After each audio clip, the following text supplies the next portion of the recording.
Olá todo mundo, João Varela aqui, novo cenário para mais um 4 e 20 na Tatuí. Hoje recebendo Vânia Medeiros, ela que é da Conspire Edições e vai falar com a gente sobre transdisciplinaridade, distribuição da arte além de galerias, desenho como forma de conhecimento e caderno de campo. Ela já mandou aqui a solicitação. Deixa eu aprovar. Vamos ver se ela aparece. Sempre aquele momento de tensão. Para ver se ela vai aparecer. Um pouquinho de tensão aqui no novo cenário também. Conexão nova e tudo mais. Então sabe como é, né? Aê, dona Vânia Medeiros, tudo bem? Oi, João, tudo bem? Que alegria te ver. Quanto tempo? Verdade, verdade.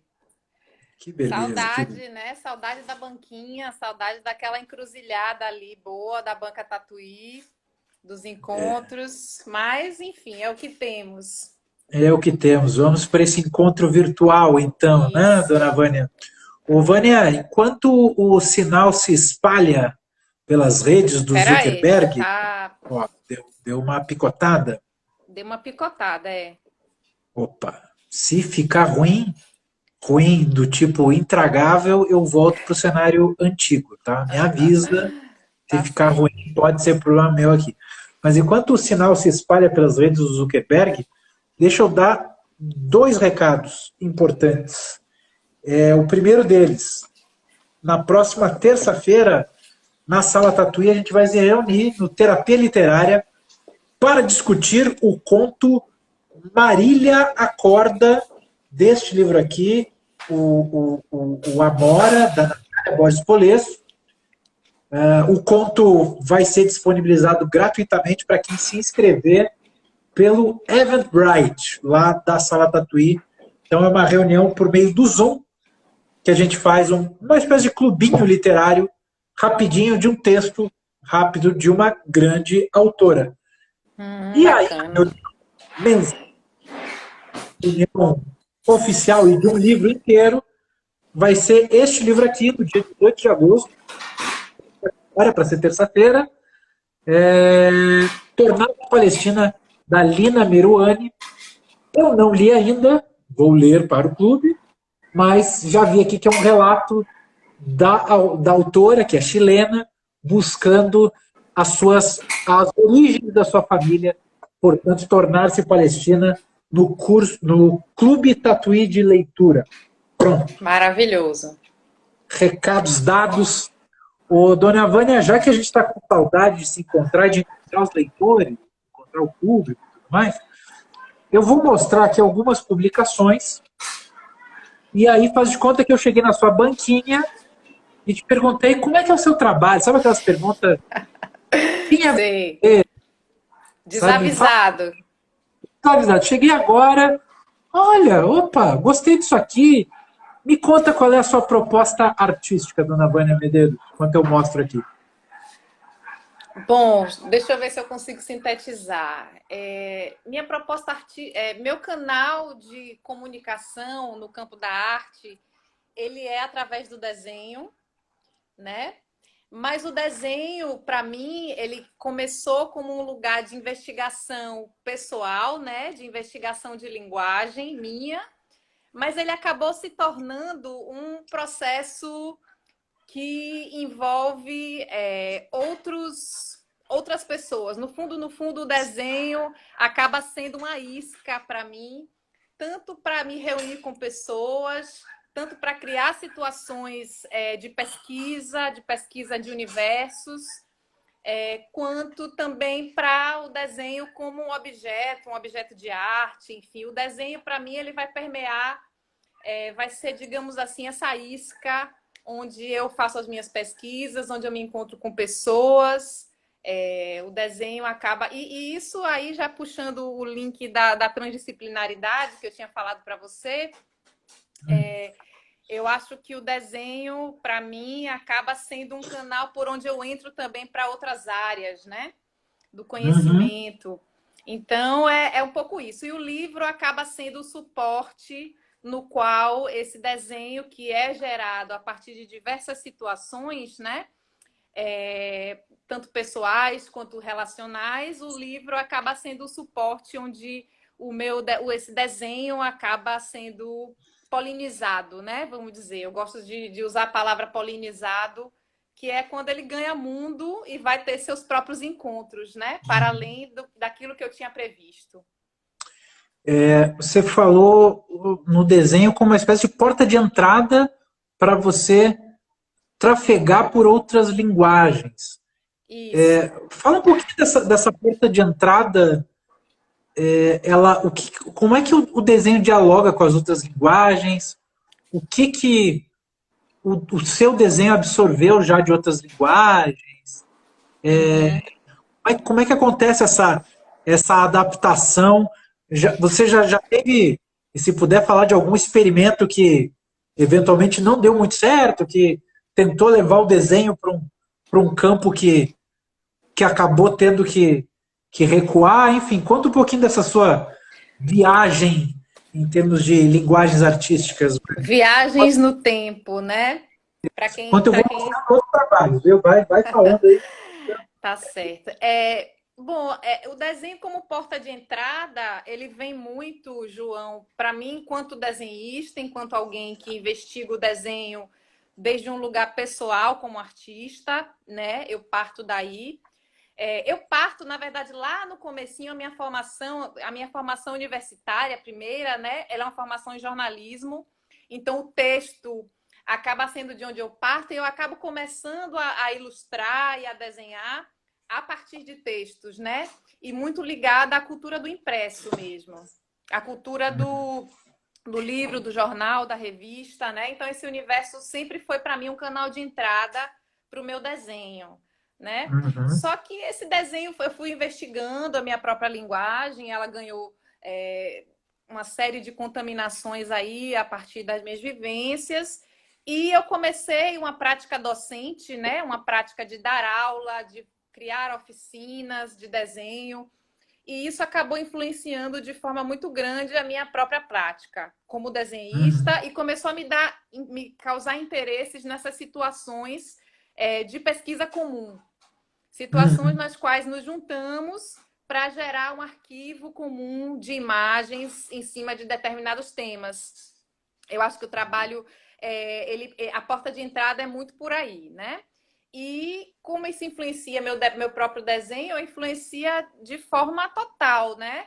Eu aprendo muito com o desenho, com essa troca, com essa ambiência de criação conjunta, e inclusive com o desenho não especialista, que é o que eu tenho investigado mais nesse momento, né? Aquele desenho que não é o desenho virtuoso, e sim o desenho que surge até no susto mesmo. Né? Esse desenho com menos vícios é um desenho com o qual eu aprendo muito, né? Vânia, me perdoa se eu estiver falando uma coisa indelicada, mas esse desenho não especialista seria parecido com o desenho chamado Naive? Ou é diferente? Eu não acho eu acho meio... eu acho... Não me interessa tanto esse termo. Eu acho que ele existe e a gente identifica um tipo de desenho como naif, que seria aquele desenho mais coloridão, desenho, né? Mas não sei se é sempre isso, porque muitas vezes o desenho não especialista não tem essa cara, sabe, João? O desenho não especialista é totalmente imprevisível. Não tem necessariamente essa cara do naif, né? Do dito naif. Sim. E agora você estava falando dessa sua ligação com o impresso. Estamos num contexto muito diferente, talvez o polo oposto do impresso, que é com o digital, né? Pessoas, se antes já estavam trabalhando, se relacionando, se divertindo por meio digital, hoje a gente está numa espécie de jaula digital, né? Eu sinto bastante essa ideia da jaula. Então, queria te ouvir falar sobre esse momento, como é que você está passando por isso, como é que te afeta, como é que te atinge, se você já está pensando em alguma deriva para o seu trabalho desse momento. O digital, João, eu acho que ele é maravilhoso. Eu estou dentro, você está dentro, e já estamos dentro há bastante tempo, né? E o livro, enfim, ele é outra coisa. Aí eu acho que a gente já passou da fase de achar que uma coisa substitui a outra, ou de que uma coisa, ou que uma coisa contígua, né? Parece que a comunicação virtual viria para substituir a comunicação impressa, e não é, na verdade, são duas coisas diferentes, são duas situações diferentes de leitura, de acesso, de contato com o público, né? Porque o virtual, ele é pervasivo, a gente está dentro, mas inúmeras, a gente não pode esquecer também, por exemplo, que aqui a gente está lidando, a mediação disso aqui é uma empresa, é um algoritmo que vai orientar totalmente as nossas. Quem está acessando isso aqui agora é muito mais previsível, eu acho, muitas vezes, do que a tiragem de um livro que vai se distribuir por lugares onde a gente não poderia prever, entendeu? Eu tenho essa experiência e você deve ter muito mais ainda essa experiência como editor, de que os livros vão parar em lugares imprevistos e a rede acaba ficando um pouco limitada, né? Por exemplo, agora eu tenho um trabalho com outras 3 artistas numa penitenciária feminina, né?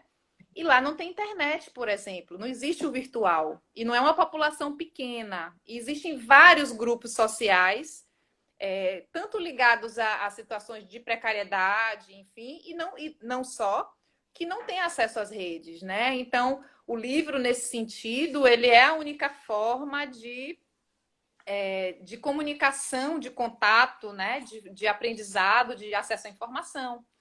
Né? Então, isso, por exemplo, é muito nítido. Fala um pouquinho desse seu trabalho na penitenciária feminina. O que você está desenvolvendo lá? Quem são as suas 3 colegas que estão junto nesse projeto? O projeto se chama Mulheres Possíveis, é um projeto que já acontece desde 2016. E são oficinas multidisciplinares também, transdisciplinares, ligado ao corpo, ligado à escrita, ligado ao desenho, ligado a narratividades, né? Histórias de vida. Estamos acreditando que a história é mais do que a narrativa grandiloquente, mas cada vez mais acreditando que a história também é a narrativa pessoal, é o miúdo, são as pequenas ficções e as pequenas realidades, né? Então, nosso trabalho vai um pouco por isso, corpo, gênero e encarceramento. A gente é o nosso, digamos, subtítulo, né? Então, estamos trabalhando ali no Carandiru desde 2016. Ano passado fomos contempladas com Rumos do Itaú Cultural, pudemos fazer um livro. E esse livro é também um livro que não está na banca Tatuí, porque é um livro que a gente não vende ele, a gente distribui, a gente, em alguns processos, propõe que seja dado um valor voluntário, porque esse valor geralmente é revertido para egressas do sistema penitenciário. Então, é um pouco por aí o projeto, né? Esse projeto vocês trabalham com as Com as presidiárias, internas. com as Isso. internas. Vocês fazem oficinas com elas, elas produzem também? Oficinas semanais, elas produzem cadernos, produzem escrita, desenhos, fazemos performance, né? O projeto é desenvolvido com Sandra Ximenes, Beatriz Cruz e Letícia Olivares. Nós somos nós 4 que desenvolvemos. No meu site, quem quiser conhecer um pouco mais, tem algumas fotos do projeto e falando um pouquinho das ações que a gente já realizou. Qual é o endereço do site de Vânia Medeiros, por favor? vaniamedeiros.com Pronto. Pronto. E dessas pequenas narrativas, dessas descobertas dentro do projeto, qual. Você pode contar uma que tenha te chamado a atenção, a primeira que vem à sua cabeça? Eu sei que é difícil. Se eu tivesse perguntado qual foi a que mais te chamou a atenção, geralmente fica, né, causa uma confusão. Mas você pode nos relatar um caso que vem à sua cabeça, o primeiro que vem? Dentro do projeto Mulheres Possíveis? Sim. São inúmeros, João. É muito. Poxa, eu nem sei te dizer. A gente tem encontros muito fortes e nos deparamos com pessoas interessantíssimas, com histórias de vida muito potentes, que poderia, que se tivessem nascido em outra região geográfica das suas cidades, em outra classe social e de outra cor de pele, não estariam ali dentro, né? É um sistema, a gente vê claramente, nitidamente, o racismo estrutural mesmo, e é tudo muito visível aos olhos, né? Pessoas que poderiam estar contribuindo imensamente, tanto intelectual quanto materialmente, e estão numa situação totalmente desempoderadas ali, né? Mas uma situação específica eu não lembro, assim. Tá certo.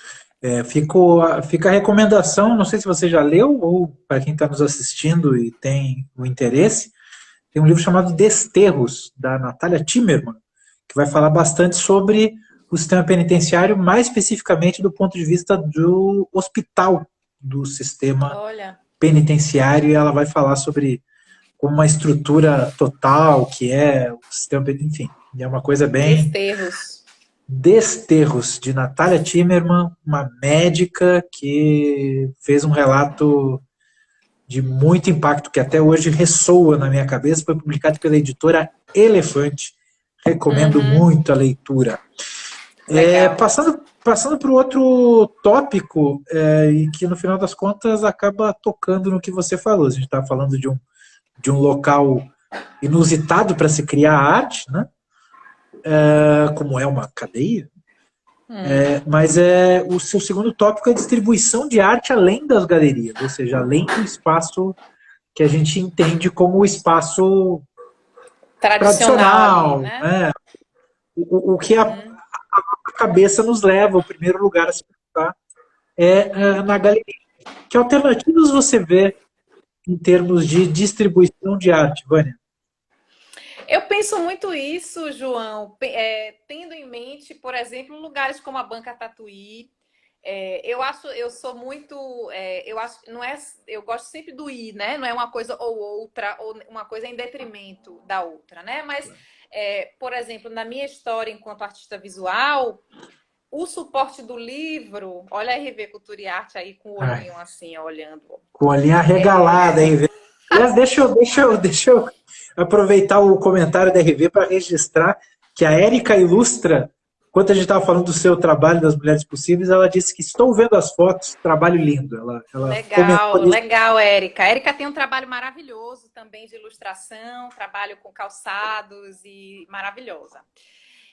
Olha só, eu estava falando do quê? Da Banca Tatuí e da RV e coisas desse tipo, né? O que é que acontece? Na minha trajetória enquanto artista visual, o meu primeiro lugar de existência, né, de conseguir que as minhas imagens fossem imagens públicas, é o livro e é o livro independente, né? É a publicação independente que é o primeiro canal, é o Zine, né? É a publicação independente.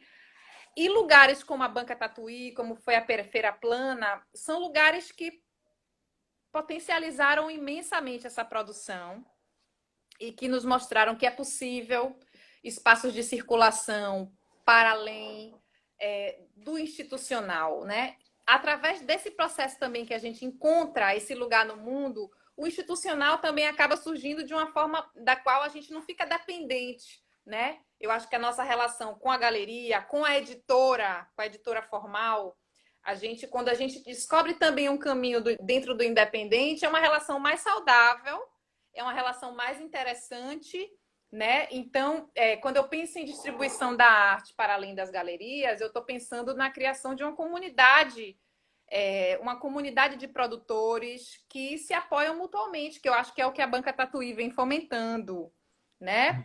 E então, por exemplo, essa iniciativa desse fomento à publicação independente, não só.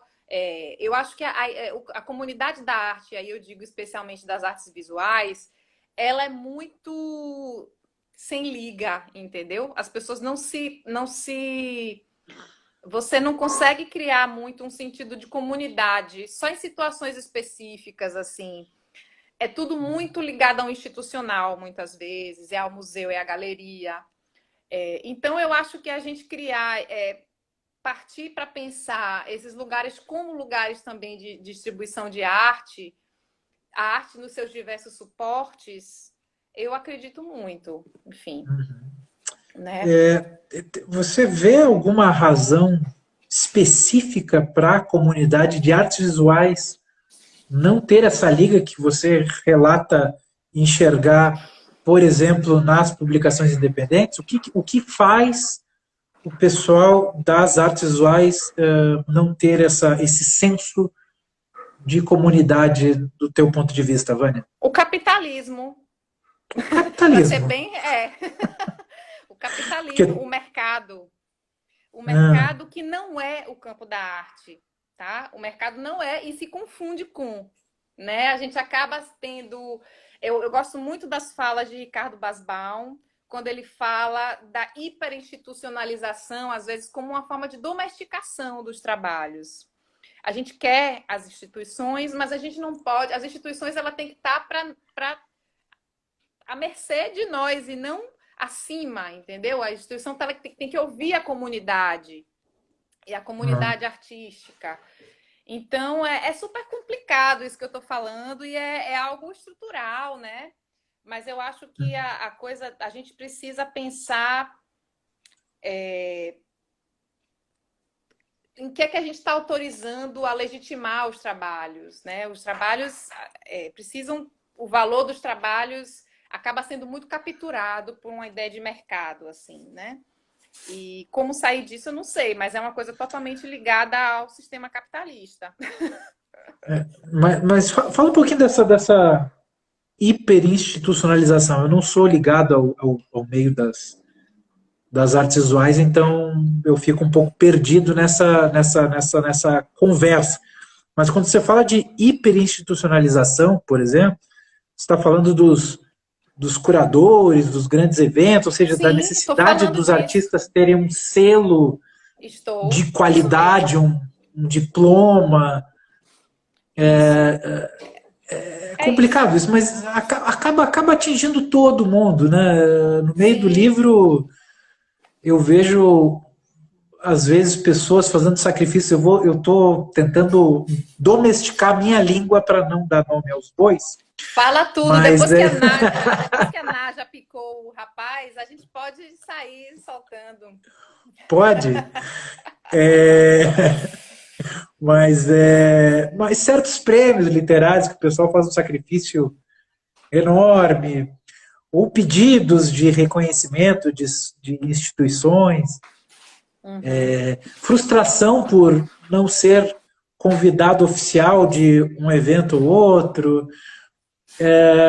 Tem um pouco pelo menos do ponto de vista do meio do livro, eu sinto que tem um pouco de culpa também do autor e do editor, que fica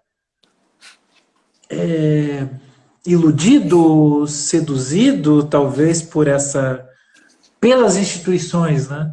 Será que o caminho... Você não se atreveu a dar um caminho, mas eu quero ensaiar um caminho aqui. Será que um caminho não seria a gente começar a se vacinar contra essa hipnose das hiperinstituições, Vânia? É possível?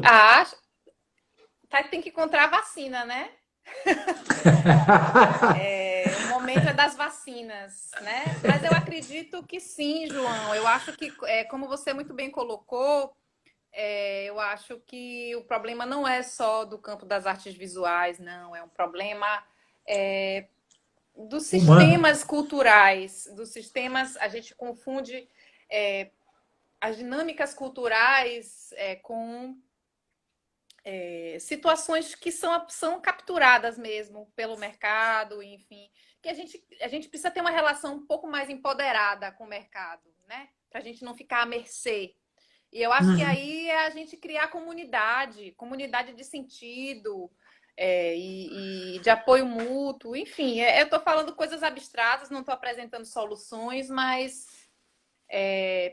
enfim, para refletir, né?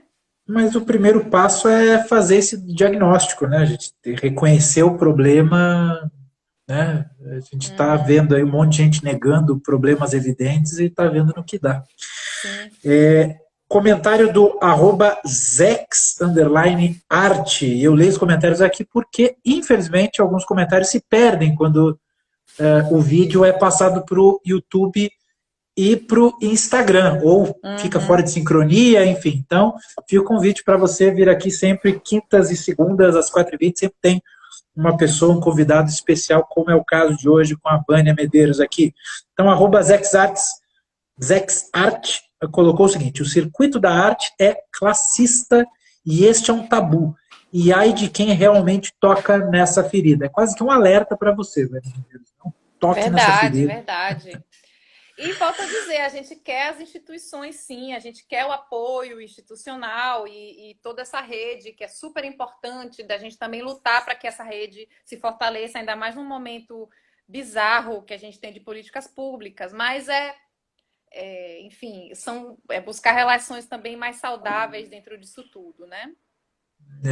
É até para trazer um pouco de paz para o artista criar, né? Porque a gente tenta separar uma coisa da outra, mas se tiver uma relação um pouco menos tumultuada, não vou nem dizer apaziguada, porque eu acho que a paz, pedir a completa harmonia, talvez seja utópico demais.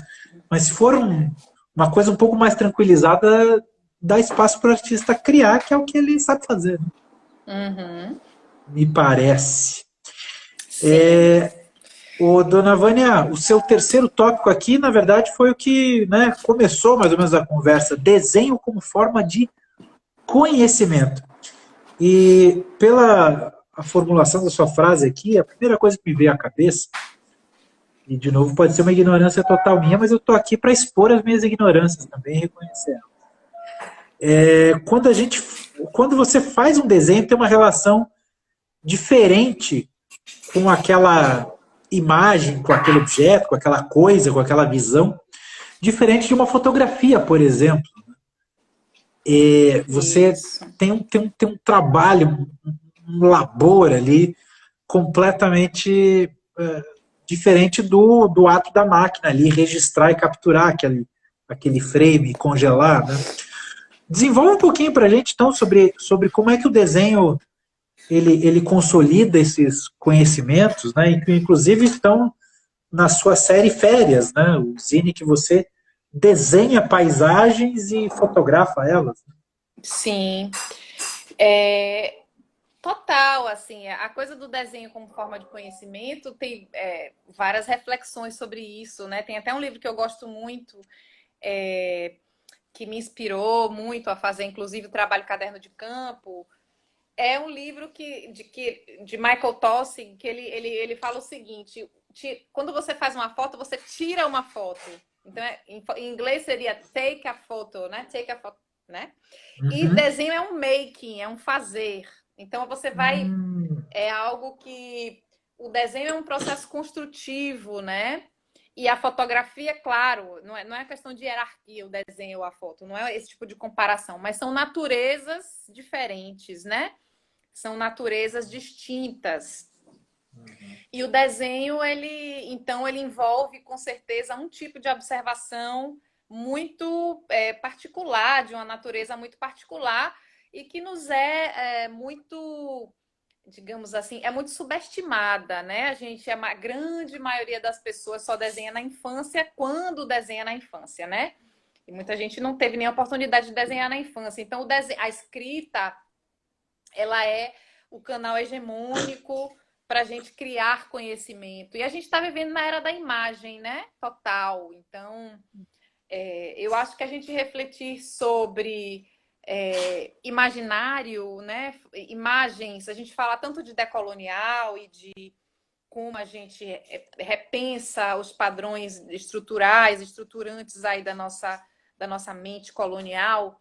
Para mim, um canal, por exemplo, é criar novas imagens, ou pessoas que nunca tiveram a oportunidade de criar imagens, criar dispositivos para que outras imagens, outras mãos possam desenhar, né? Seria um canal no qual eu acho que é a construção de um conhecimento e de um imaginário. Sim.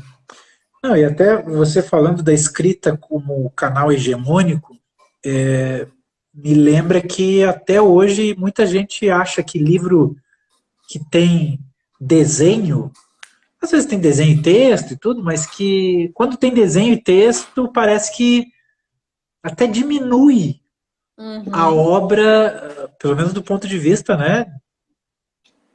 Um ponto de vista um pouco equivocado e muito disseminado, vamos colocar assim. Existe um preconceito, né? É que as pessoas acham que, não sei se tem figurinha para criança, é mais ingênuo, é bobo, Sim. é estranho isso, né? Por que a gente chegou nesse ponto, né, de desqualificar certas coisas? Bom, quem é do ramo dos quadrinhos sofre isso há muito tempo, né? Já conhece essa dor que eu estou relatando. A RV justamente comentou que está passando pela minha cabeça. Coitado das histórias em quadrinhos. Na verdade, né? Onde é que está o momento em que a gente diz isso, sabe? Qual é o momento em que... Será que no segundo semestre da terceira série entra um professor associado, malvado? Onde é que acontece isso? Né? É um programa da Globo? Onde é que entra essa deturpação aí que eu não consigo identificar, hein? Sim, acho que o desenho é muito associado ao universo infantil, né? Ele só acaba que você só respeita as imagens se elas forem feitas. A pintura, por exemplo, acho que tem outro lugar, né? A pintura, sobretudo a pintura em tela, ela tem outro status, né? Mas o desenho, ele até dentro das próprias artes visuais, ele tem um valor menor, até o valor financeiro, monetário mesmo, é mais barato, digamos assim. Ou o desenho é dito como algo ligado ao universo infantil. Só contando um caso, por exemplo, eu acho que é bem isso, desaprendemos a ler imagens, ou talvez, Ricardo está falando aqui, né? Talvez seja a imagem também, o desenho. Eu acho que eu trabalho muito dentro dessa perspectiva quando eu proponho situações de criação em desenho. Ela gera um texto que é muito fugidio, tá? Quando você olha um desenho e você vai falar, eu estou olhando esse desenho e vou falar sobre ele com o João, eu vou falar de um jeito. Depois eu vou pegar esse mesmo desenho e vou falar sobre ele com minha mãe ou com outra pessoa. Eu vou falar de outro jeito. Então, o texto que a imagem suscita é sempre um texto que muda, ele é cambiante, ele é fugidio. Então, eu acho que isso é o texto. Então, o desenho, então, ele é um subversivo, sabe? Ele é em si uma linguagem que subverte o texto canônico, o texto fixo, né? Ele gera um texto que não é fixo, né? Então, ele desaprender a ler imagens, eu acho que faz sentido. A gente também não quer o lugar da insegurança, do fugidio, do que não está fechado, né? Quando a gente foi fazer só para complementar, o caderno de campo lá no MAN, a gente fez uns pôsteres com os desenhos das prostitutas, que eram desenhos que tinham, enfim, coisas eróticas. E pareciam desenhos infantis, porque as pessoas acham que esse tipo de desenho que não é tão virtuoso parece desenho infantil. Então tivemos que escrever atrás do pôster de que eram desenhos feitos por adultos, para que o público não achasse que eram crianças fazendo desenhos eróticos, né? Enfim. Você acha que ia suscitar críticas aí de um... Eu não achei, mas o museu achou que era por bem colocar, até porque o museu Human teve experiência de ser atacada, né, por bolsominions, inclusive, como é o nome dele? Alexandre Frota chegou lá querendo bater nas pessoas, enfim, né? Jura? Eu não soube desse caso aí do arrependido, né? Hoje arrependido Alexandre Frota. Pois é. Comentário aqui do eu.tu.terra, exato, e o desenho talvez fique associado com algo não sério, infantil como algo menor, a infância desqualificada. Isso é interessante, né? O lúdico, ele realmente ele é visto como algo, né, menor, ingênuo, bobo. É curioso, um pensamento né? colonial. Isso é um pensamento colonial. E a gente fica adulto, fica mais sem graça, fica mais concreto, pragmático. A vida perde cor e a gente fica. E a gente acha isso legal, né? A gente se entrega É, muito facilmente. Isso eu não isso é uma tenho filho, mas cultura. imagino que Isso tem é aquele colonial. momento, de dizer, não brinca mais com boneco, com boneca. Você não tem mais idade para isso, né? Você não tem Aham, mais idade para imaginar. Que tristeza, né? Que é. tristeza o que a Mas gente entende disso tudo, né? Que Mas, tristeza. João, isso é uma coisa do colonial, isso é uma coisa da Europa. A gente não. Essa sisudez que a gente tem como algo sério, e a brincadeira, o brincar, o jogar, o perder tempo, o ficar sem trabalhar, isso tudo está totalmente ligado, por exemplo, às culturas indígenas, às culturas de matriz africana, tem uma relação diferente com o lúdico, com a ludicidade, com a cor, com a vivência do tempo não produtivo, né? Que a gente acha que está perdendo tempo. Então, isso também é uma das faces do colonial. A gente precisa pensar, se a gente quer de fato se desconstruir, eu acho que isso faz muito sentido pensar, né? Tem um livro que eu acabei de ler, maravilhoso, não quero ser a cabeçona do rolê, mas eu acabei de ler um livro muito interessante chamado A Sociedade contra o Estado. Esse livro foi reeditado pela editora Ubu. E é um livro de um antropólogo chamado Pierre Clastres, que ele vai falar sobre as sociedades indígenas e suas formas de poder. Que o chefe ele não tem poder de mando, ele não manda, ele só é chefe para mediar. E as situações de ludicidade, de passar horas e horas sem fazer nada, de só produzir aquilo que é necessário, uma lógica que não é a lógica da acumulação. Uhum. Eu acho importante a gente mudar o referencial às vezes, né? Claro, tentar experimentar coisas um pouco diferentes disso que a gente já está colonizado É, desde o nascimento, né? Agora, uhum. não me venha pedir desculpa para citar livro aqui, né, dona Vânia Medeiros? Pelo amor de Deus, cite quantos livros Vou pegar minha você referência quiser. bibliográfica. Por favor, cite. Não, a gente tem que. Porque talvez nesses tempos em que vivemos, né? A gente. Tudo bem, é interessante ter um discurso que todo mundo possa entender e também não pagar de pedante, né? Mas estamos num tempo que é bom valorizar os livros, o conhecimento firme, né, É de bom, um né? antropólogo e tudo mais. É Eu acho bom que ler um é. livrinho, é. Opa, opa, como é bom, como é bom. A gente está vendo as consequências de se deixar solto também, né, a coisa. Verdade. Ai, ai. Ô, dona Vânia, me fala então do caderno de campo, o seu último tópico que você propôs aqui. Conta pra gente o que é esse experimento. Você já tangenciou ele, mas conta como é que ele surgiu, em que estado está. Tá, o caderno de campo, eu acho que ele vai resumir um pouco essa pesquisa da qual a gente conversou, né? Que é o desenho, pensar o trabalho de arte não só como o lugar onde eu, como artista, produzo as imagens, mas pensar também o trabalho de arte como uma plataforma na qual eu convido outras pessoas a produzir as imagens, né? Então, eu acho Uhum. que é um trabalho no qual eu proponho isso.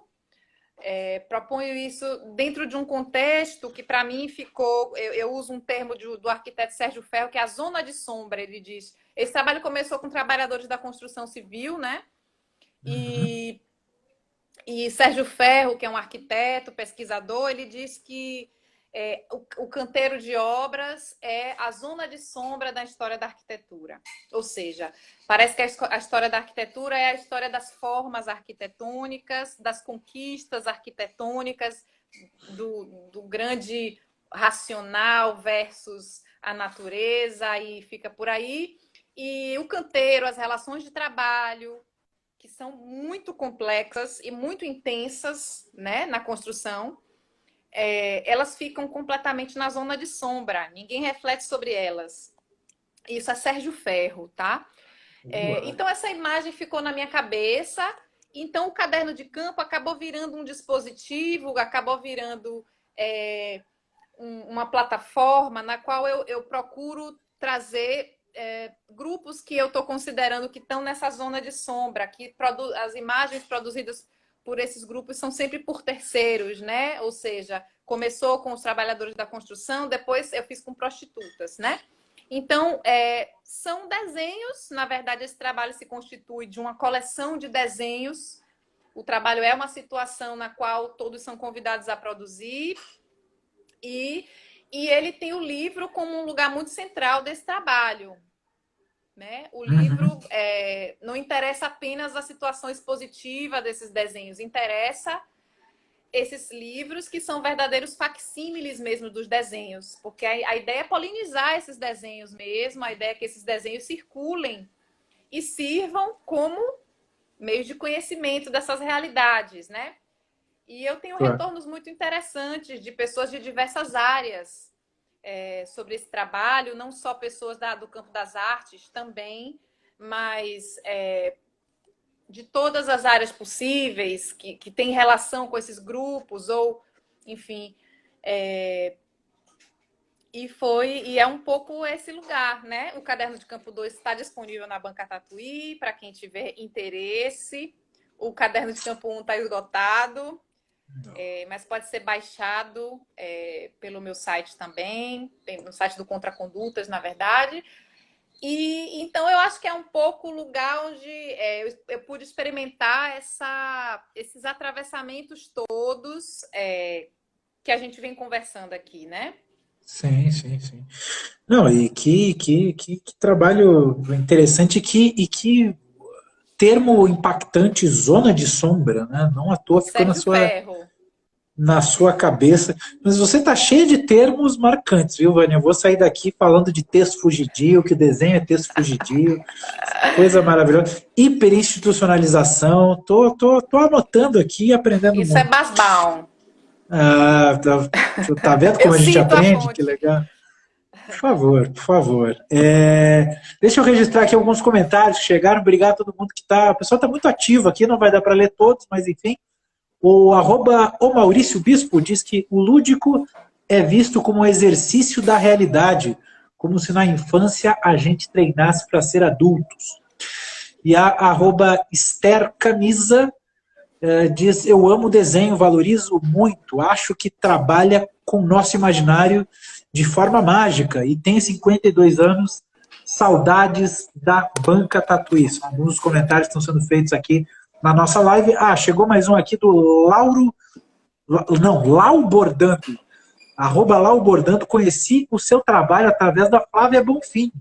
Fiquei muito curiosa para saber mais, dona Vânia Medeiros. A Flávia Bonfim é organizadora da Feira Ladeira, lá de Salvador, Isso. né?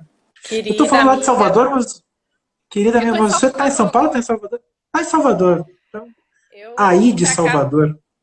vim embebida em álcool gel, de máscara, burca, tudo, para passar só 10 dias mesmo, porque precisei vir, ficar um pouco com a família, mas já estou de volta.